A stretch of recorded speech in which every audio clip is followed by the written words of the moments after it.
So, welcome to the Voice podcast, the voice of integrity, compassion, and empathy. And I have the wonderful Ryan Parke with me, who is the men's mental health coach. And I really wanted to get him as part of this podcast to really get a different angle, a different perspective of what it means to support men in their mental health. And being a female, I often will comment from my perspective. It's really interesting because I know it's such a huge topic which we need to support men in, and we have the expert with me today. So welcome, Ryan. Thank you for joining me. Thank you, Gemma. It's great to be on The Voice. Thank you so much for inviting me on. No, you're perfect. So first of all, I think let's if you could introduce yourself and what you got in, how you got into being a men's coach, it'd be fantastic to hear. Thank you. Yeah, fantastic. So, yeah, my name's Ryan Parke, and my mission is to share the science of male mental health through talks, through training, and through coaching programs so that we lose less of the men that we care about to suicide. And in order to let you know what got me into this, I would wind back the clock to June 2019. And just for anyone who's listening to know, the story I'm about to tell, and actually what I talk about, does make references to suicide, just so you're aware before it comes up. So June 2019, I bumped into a lady who I had not seen in years, and I was so excited to hear the latest about her son, because Jenny's son, Brad, was taller than me, more muscular. Some would say slightly better looking. Hard to believe, Gemma, I know, but a strong argument could have been made. But the important thing to know is that Brad had a fast car, a big house, and a great job. Plus, he was a dad with a loving wife. And I like to think that I was on the same trajectory as Brad, but I was just a couple of years behind because of the age difference. Then I saw the look on his mum's face and I wondered, oh no, what have I said to upset her? And she said, oh my God, Ryan, you're asking me how Brad is. You don't know. Brad's killed himself. Well, I was really taken aback by that, Gemma, for two main reasons, really. Reason number one is until that point in my life, I'd always believed that when people are successful, they will be happy. And Brad was easily the most successful person I knew. And reason number two is until that point in my life, I'd always heard and believed that the reason why men have higher rates of dying from suicide than women is because men just don't talk. And yet Brad was the most open and articulate man that I knew. In fact, I found out after Brad's death that 2 years before he died, he reached out for help.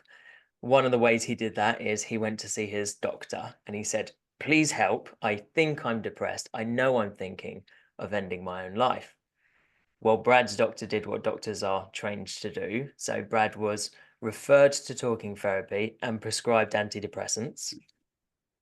Brad attended talking therapy, took antidepressants, and 2 months before his death, his mum, Jenny, who works in mental health herself, said, Brad, call me every night, tell me how you're feeling. You've got to get these feelings off your chest. Mm. Now, I'm not for 1 second suggesting these things didn't help Brad, Gemma. I'm sure they did. But what struck me at the time was here was a man who'd done all the things that we tell men in crisis to do, and yet he still wasn't here. Mm. I wondered, what else could Brad have done? Well, Brad's mum, Jenny, said to me, Ryan, you should learn about this because every 5 hours, 4 people die from suicide in the UK and Ireland. 3 of them are going to be men.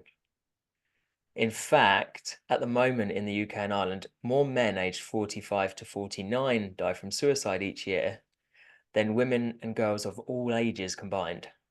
Wow. And now I don't mean anything by that other than to give you an idea of the scale of the problem. I'm not talking about importance or anything. So I took what Jenny said really seriously. There and then I decided to set aside 1 day every week from June 2019 until the end of the year to learn everything that I could about male mental health. And on my very first day of trying to learn, I was reading a study that stopped me in my tracks because it just happened to mention there is 1 day every year where heart attacks in men jump up by potentially as much as 30%. And yet on the same day of the year, heart attacks in women go down by potentially as much as 30%. Can you guess what day that is? I've got the 21st of June in my head, but no, I don't know. What's Cool. It's not the 21st of June. I'll give you one more though, if you like. uh So heart attacks jump up in men and come down significantly in women on this one day. I'm thinking it's in summer, but it's no, I can't think. Cool. Share. Yep, good guess. So it's not in summer. So the day every year, this day of danger for men where heart attacks jump up and come down in women is actually the Monday after the clocks jump forward. Oh wow. So spring, right. Mm-hmm. Yep. So this year, 2024, it was the first Monday in April. But yeah, it's end of March, beginning of April is when daylight savings time is introduced. Wow, okay.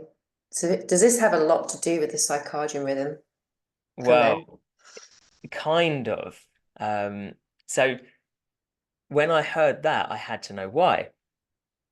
And when the clocks jump forward, we should, in theory, go to bed an hour early. But I mean, have you ever done that? I never have. No. We just lose an hour's sleep, right? Yes.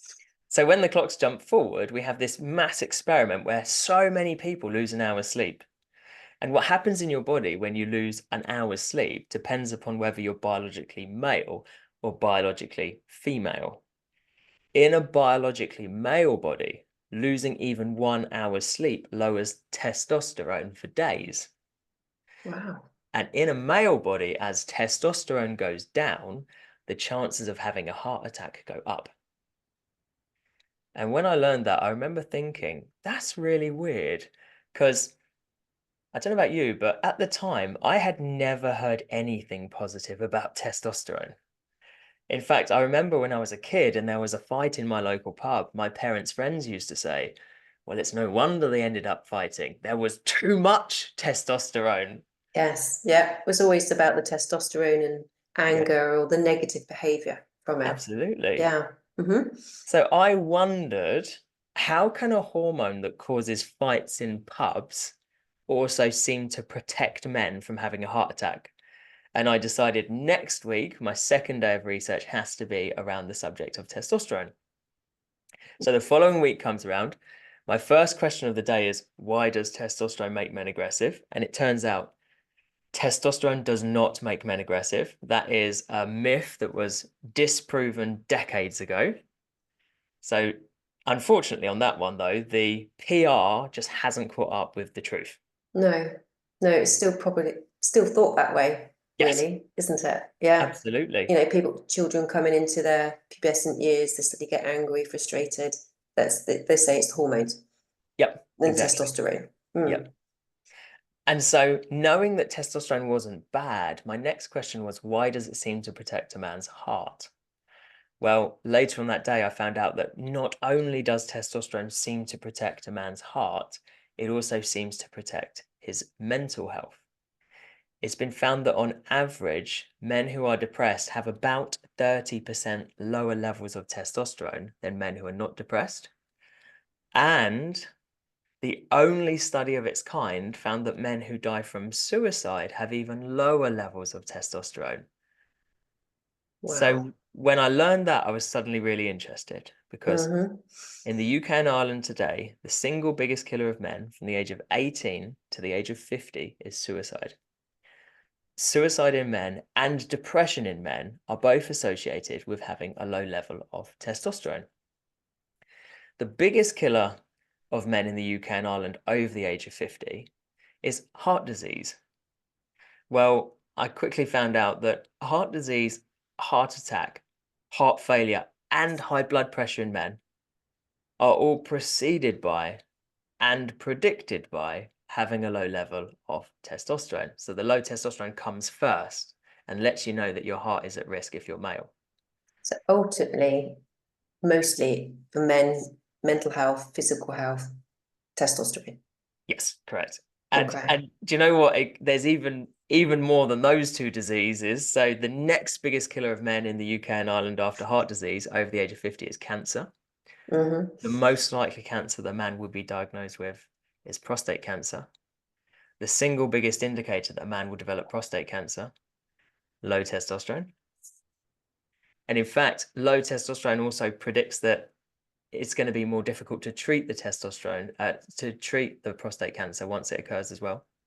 Right. So the best indicator of how well you're going to do if you're diagnosed as having prostate cancer is how much testosterone do you have. The higher, the better. And the next biggest killer of men, and the biggest killer of men over the age of, I believe it's 70 in the UK and Ireland now, is Alzheimer's disease. Okay. And low testosterone in older men is an indication that they are going to develop Alzheimer's disease in about 6 years' time. So basically, men have this real key white flag system. Yes. I see us and our bodies will show up little white flags, but we just think, oh, we're getting old. But actually, their ones are saying, listen, there's something going on here. So, and they get greater and greater and greater until there's a massive brick wall or red flag, like cancer. So it feels like men are having this really key indicator very early on as to what their health is doing.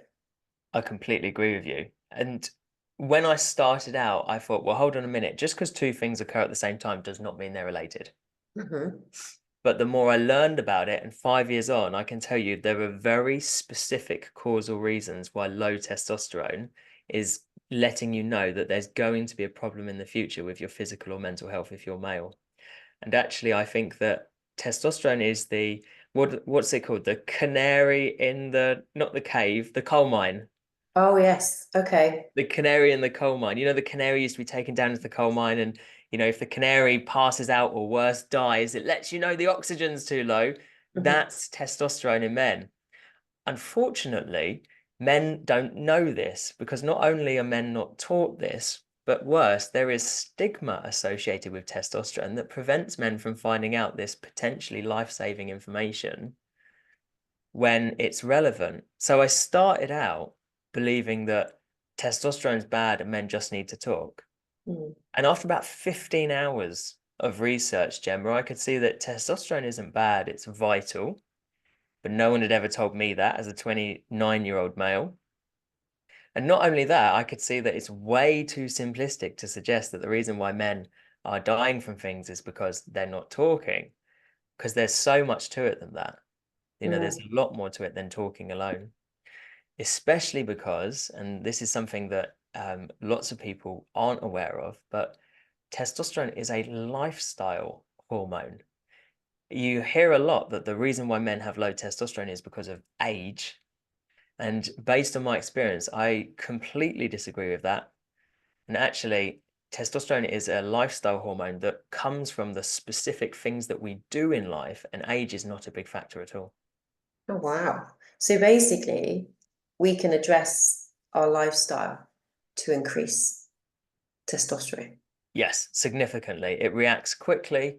If you know what to do, then you can greatly increase testosterone definitely in weeks and months, but also in less than an hour.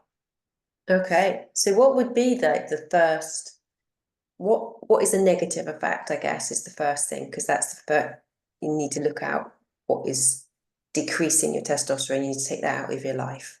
Yeah. What would be those things that you need to start looking at? Cool. Oh, that's a really nice question. So if we look at what makes testosterone, then suddenly it becomes really clear what we need in our life, basically. So the first thing we need to know about testosterone is it's made when men sleep. Okay. So it doesn't matter what you do. If you're not getting good quality sleep, then your body's not going to be making decent amounts of testosterone. Specifically for men, it seems to be uninterrupted sleep. So napping is actually a real problem for men because it means you're going to sleep less time in one go. If I was to nap for an hour at lunchtime, I probably am not going to sleep for 7 to 8 hours this evening. It's all about that quality, uninterrupted sleep. That's when testosterone's made. And in fact, a 2018 study it found that missing even an hour's sleep seems to lower testosterone in men by roughly the equivalent of 12 years of aging. Oh, good Lord. That's why women have children and they're the ones up at night with the kids. So, Well, generally, yeah, I so mean, because they can't cope with it as much. yeah, it's actually it's quite interesting. I was giving a talk a little while ago, and I was asked loads of questions about sleep because I was speaking in a it was a police force. So they wanted to know, how do I optimize my sleep because I'm working shifts. So we were talking a lot about that and things, practical things we can do. And one of the things that we were talking about is how napping is a real problem for people who are biologically male, but Okay. not a problem for people who are biologically female. In fact, sleeping for very long periods, like over 9 hours in one go, is a problem if you're female. So there seems to be this real shift. And then this lady from the audience, she said, it looks to me like men seem to have evolved to be like awake and then asleep, whereas women seem to have evolved to be able to nap and be around when the kids need it. Mm. And I said, well, like the thing with these, sometimes these theories, they're beautiful, but we don't really have a good way of testing them. But I think what she said is definitely interesting. It carries some kind of credence, which is that for men, it's all about that 7 to 8 hours of sleep and then being awake the rest of the day. Don't nap during the day, because what will happen is you'll make it harder to sleep this evening. And actually, long-term studies have found that napping is a sign of shorter life expectancy in men. That's interesting because there's been other studies, isn't there, that would have you say have a short of 90 minutes nap Yes. to help you sleep at night. But then again, this is just saying that might be okay for females, but not for males. Yeah. And and this is the interesting thing actually, because our society has created that women and men have to be doing the same thing. And actually, biologically, we're not necessarily here to be doing it's mirroring each other doing the same things. It sounds like we have this complementary way of existence, and we need to dig into that. What is our natural way that's healthy and what makes us in balance? And it's just fascinating that you're showing that there's two. Women can cope with lack of sleep, whereas men cannot, and that's incredible. From a hormonal perspective, that's what it seems. And yeah, I completely agree with you. Obviously, what we don't want to do is we don't want to make it seem like we're enforcing gender stereotypes, which we're not, but we're just appreciating that, belief, this complicated experience of being human, there is a biological engine. And if we can understand how it works, then it makes it easier for us to look after ourselves. So sleep's the single biggest factor when it comes to testosterone production. Unfortunately, as testosterone levels reduce, one of the things that happens is that causes the prostate to enlarge in men. And now they need to get up to wee several times a night. And now they're not going to sleep well. So that's a vicious cycle. The next thing is what we eat. So testosterone, like lots of vital hormones, is actually made out of natural fats. Okay. Since the dietary guidelines were introduced in the early 1980s in the UK to reduce fats in our diet, testosterone levels have plummeted across the Western world. Wow. Yeah, it said don't eat fat, have sugar, wasn't Yeah. it? And Mm. and and people are waking up now to the fact that I mean, the science is really clear on this. If you reduce fat and instead get your energy from, the worst case scenario would be sugar, but even carbohydrates like that whole grain oatmeal that you're having, Hmm. which seems healthy, that has a catastrophic effect on your long-term health. And, since these low-fat guidelines have been introduced, rates of obesity, type 2 diabetes, and many cancers are just absolutely soaring across the Western world. So we have this big problem, which is that actually, unless you know what to eat, every time we eat sugar or carbohydrates, insulin is released. Hmm. So our body hates using sugar for energy. It will avoid it at all costs. That's why insulin tells your cells, I know you don't want to do it, but you've got to. You've got to use this sugar. We have to take it out of our blood because sugar in your blood is very harmful if it's at high levels. And insulin significantly reduces testosterone in men. Wow. Okay. And this is the thing they're showing studies now with Alzheimer's as actually another version of diabetes, isn't it? Yes, It's the being able to not be able to react with sugar, becoming yes. sensitive to it. It's So, it's it's insulin resistance in the brain, and insulin resistance is such a useful thing to understand. I actually have a workshop on it called Hack Your Health, Okay. which is in July 2024, there's a mental health charity. They're amazing. They're called the Ollie Foundation. They're actually having me deliver Hack Your Health free online so anyone can attend. And it's all about what is insulin resistance, which we won't go into too much in this podcast because we could do a Mm, podcast on I insulin know. resistance, where it goes in your body. If your brain is insulin resistant, it's depression or type 2 diabetes. If your ovaries are insulin resistant, it causes PCOS. As insulin resistance moves, as high levels of insulin are collected in your kidneys, blood pressure raises. Heart disease is underpinned by insulin resistance. And obviously, well, not necessarily obviously, but insulin resistance of muscles is type 2 diabetes. Wow.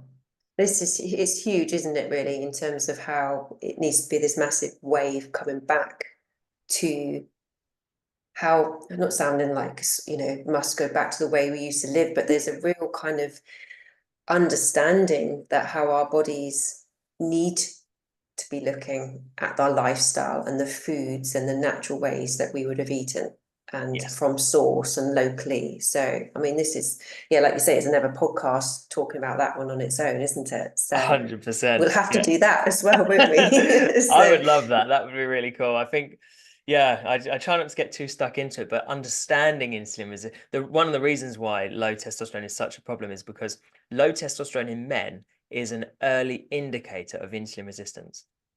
right. Okay. And then, I mean, the body is an amazing miracle and how it naturally is trying to find its equilibrium and its balance. So Yeah, the fact that the thing that we could look at is food and sleep as the two things that you can do really quickly, isn't there? And what start to focus on.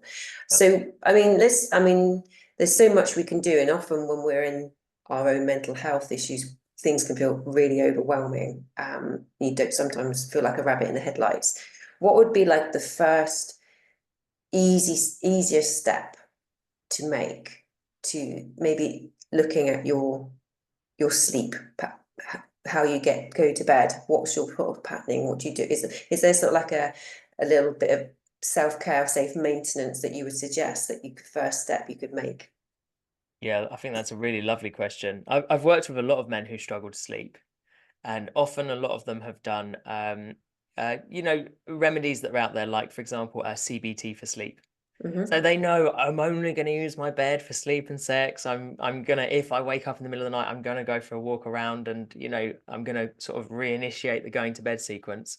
Um, but I still know lots of men who've really struggled to sleep with that. So appreciating how diet works, reducing caffeine, reducing alcohol, reducing sugar and carbohydrates help massively with sleep. However, I have 3 rules when it comes to sleep when I'm working with guys in my coaching practice, which I say, if you want to sleep better, number one, get up at a regular time. Yeah. Obviously not possible if people are doing shift work, but if someone said to me, Ryan, I'm going to make sure I'm in bed by 10 every night, I would say, no, that's the wrong way round. Make sure you get up at 7. Why is that then? Why is get waking up more important? So if we wake up at the regular time, then we're going to start to set one of those circadian rhythms that you were talking about. Mm-hmm. But also it's a bit of a control in a way, because if I'm getting up at the same time and I go to bed late tonight, tomorrow I'll be more tired. So I will start to fall asleep earlier. If I have to be in bed by the same time all the time, well, I might not be tired. So if you anchor your getting up point, that's the biggest step when it comes to making sure that you sleep well. Because if you are getting up at the same time every day and you're not sleeping, you're going to get more and more tired until you sleep. Yeah, no, I can see that. It's kind of like putting a consistency in place, isn't it? That what you're always trying to look back as an axis to come back to. Definitely. And interesting as well, that sort of time, 7 o'clock, is where the large intestines are due to release. So it's about the bowel movement, the detoxing and letting go of everything that the body's processed during the night. So it's a good time to wake up and clear out the day before you start. That's interesting. I didn't know that, although it does make sense. And Yeah. then so there's the getting up on time. What time we exercise is important. So the worst kind of exercise for sleep is no exercise. Hmm. But then the next thing is exercising too close before when you intend to sleep is a problem, because it means we're still running on our stress hormones, basically. So ideally, let's say someone was getting up at like 7 o'clock, if they can manage to exercise in the first 2 or 3 hours after waking up, that is brilliant for sleep in the evening. Obviously, if your circadian rhythm's different, or if you're doing shifts, it's getting that exercise in the first couple of hours after you wake up. And lastly, set and achieve a goal, even a small goal, every day. And that sometimes is the last thing that makes a big difference, because, you know, it's really easy sometimes for us to have unrewarding days. We feel like we haven't done anything.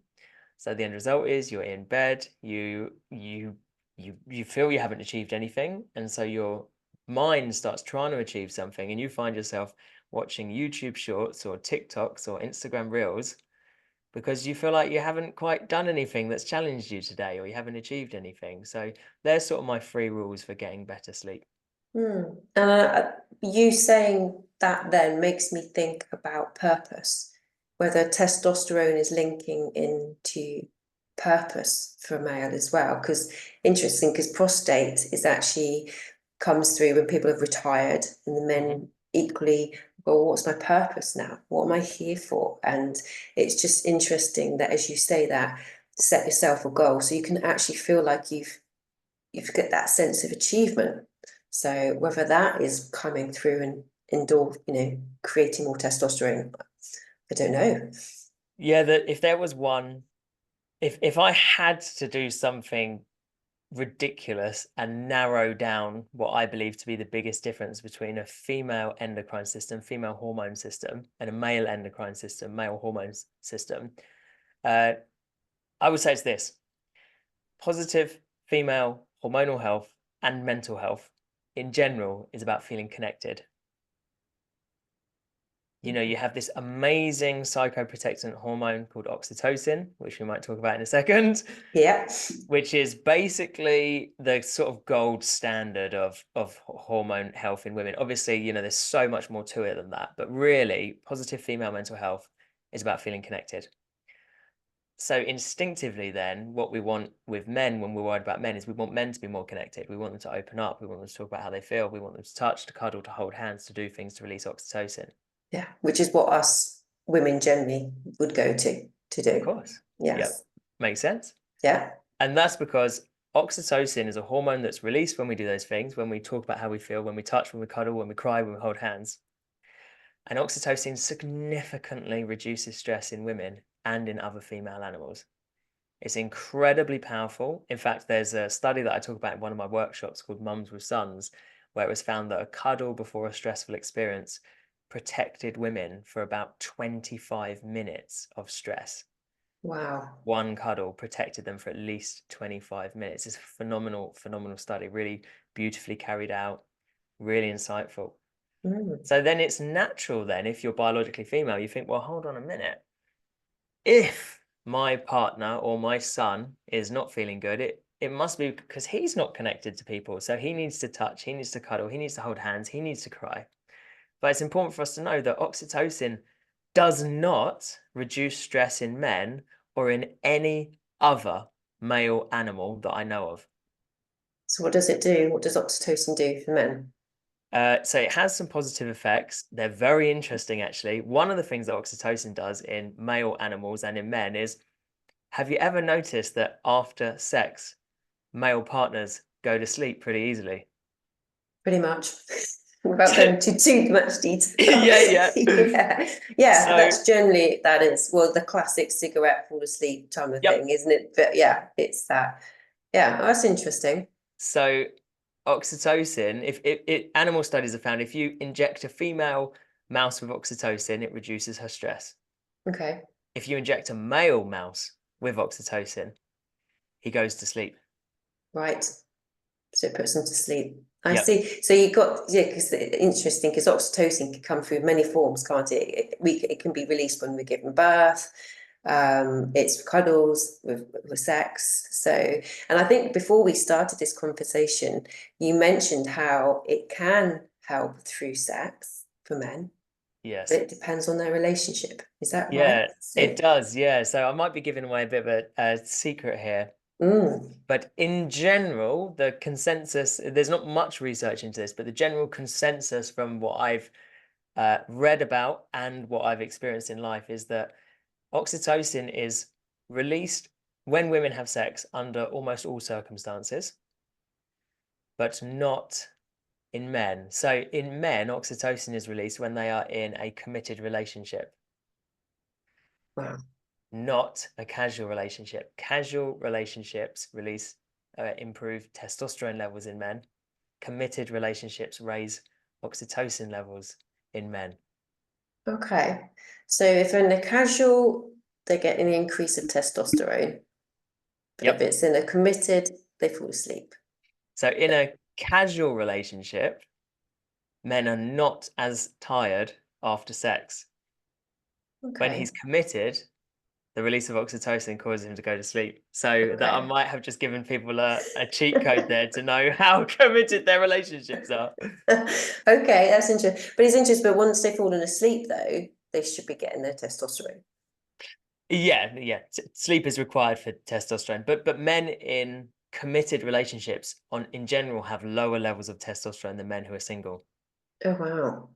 Okay. So that kind of really sort of looks at how you look at relationships and society and how we go into that one committed Yeah, relationship. it also tells us a lot about, self-maintenance, which is that, I wouldn't I don't often share that fact that men who are in committed relationships have lower levels of testosterone because it sounds like I'm being harsh in relationships. I'm really not. I'm in a committed relationship. I'm married, expecting a child in September this year. Phenomenally excited about all that. It's been Yeah. a massively important part of my life. But it's important for me to know that because I'm in a relationship, I'm probably going to have lower levels of testosterone than when I was single and I was coming into contact with new people a lot. And so what I'm going to have to do is work harder. And when we mention the things that create testosterone, we spoke about sleep, we spoke about diet. There also exercise is totally vital. Vitamin D is a key ingredient, Okay. and Yes. sobriety. And when I saw that list of key things that men need for a healthy level of testosterone, I remember thinking years ago, oh crap. Because you know what? I knew Brad, who died from suicide, and I know that, yeah, he did all the things that we tell men in crisis to do. He reached out for help. He went to the doctors. He attended talking therapy. He took antidepressants. He called his mum every night and told her how he was feeling. But nobody that Brad spoke to knew enough about male mental health to realize that Brad was spending all of his time at work. And I knew him well enough to know that sleep, healthy food, exercise, sunshine, and sobriety, they just weren't on Brad's list of priorities. I realized at the time they weren't on mine either, and that actually trying to be a man is something that kills a lot of men. Mm. Oh God, you made my spine just tingle then. That's my confirmation of like, that's a yes. So it's that is, yeah, that kind of conditioned way of being, pushing you hard, drinking, work hard, play hard, that kind of Yep, actually is making you less and less healthy. correct. Yeah. It's Men, taking you further away from who you really are. yeah. And unfortunately, men don't know this. I didn't know this because we're not given any awareness of how our body works under the bonnet. We're not told about, if we're told testosterone is bad, let's say testosterone is bad. Let's imagine it is for a second. That would mean then that sleep is bad, healthy food is bad, exercise is bad, sunshine's bad, and sobriety is bad. That doesn't make sense. No. Nothing about our bodies is bad. This is the thing. It's often we start attacking ourselves if we think there's something wrong with us. We've Yeah, been naturally given these hormones. It's about finding the balance is the absolutely. key. So Yeah. we've got these two massively misunderstood hormones, which we've got testosterone for one, oxytocin for the other. So what's not understood is most people don't know is that testosterone is this amazing elixir of life for men. Making it in your own bodies is phenomenally important. Oxytocin does not lower stress in men in the way that it does for women. In fact, funnily enough, the way that oxytocin reduces stress for women, one of the ways is it binds to what are called GABA receptors in the brain. So it makes you more, it increases parasympathetic tones, so it calms you down, basically. Well, what does that in a male body? That's testosterone. Right. And that's interesting because as women are coming through perimenopause and menopause, that's often, you need those GABA receptors are about brain fog. Yep. And yeah, so it's interesting that that's obviously getting low for women, the oxytocin. So Yeah. no, this is, I mean, there's a whole level in terms of when you look into hormones and the neurotransmitters, that's the key functioning of our body. It's like the spine of our whole function, isn't it? So Yeah. this is fascinating, definitely. So I think we could obviously go on to more, and I think we'll have to do some more. We have to go do some Hack Your Health and Mums with Sons, and that's something that I would really love to know more, because having children coming into these ages, you really want as a mum to try and understand it from their perspective as well. So especially when you've got social media and all different things kind of interfering with things. So thank you so much, Ryan. Is there anything else? I mean, how people can get hold of you? Because just to hear you and the people that may be listening that are resonating with what you're saying, going, yeah, I need something else. Ryan sounds like that person I need to speak to. How do they get to hold of you? What's the best way of setting up an appointment? Yeah, that's a lovely question. And so, yeah, this is really what I do for a living. If this is a job, I'm definitely doing it as a job. Um, Basically, what I do is I share the science of male mental health in talks, in workshops, in training, and in my coaching program as well, where I work with a group of men for 90 days at once. And if any of this has resonated with you, you can really easily get hold of me. Just head to themenscoach.co.uk. If you fill in the contact form on there, I'll be in touch within 24 hours. You can also get me on social media. On nearly everything, I'm at the Men's Coach, except Instagram. I wasn't quick enough for that. On Instagram, I'm at themenscoach.co.uk, the same as my website. And yeah, do reach out if anything we've spoken about has resonated with you, and I would love to help. Perfect. That's brilliant. And what I'll do is I'll make sure this is on the Infinity Health Hub as well. So with all your details on there too. So thank you so much. Is there anything else that you would like to share before we Yeah, close? I would share something actually, which is I spend a lot of time talking about biological differences between people who are biologically male and biologically female. And I hope that's never taken in the wrong way, in that I'm suggesting that, you know, uh, different biological sexes, one might be better than the other or anything like that. It's definitely not the case. The way that I see it is that by understanding these biological differences, we can be much, much better supporters, partners, and allies of one another. And my goal is that by understanding these kind of differences, we can take better care of each other, and it gets us quicker to the point where we can realize that, yes, we are all equal, but still we can take a step back and admire the differences. Bang on. Perfect. Yes. Thank you. That's a beautiful way to finish, and we'll leave it with that. So thank you for joining me. It's been a pleasure. Thanks, Gemma.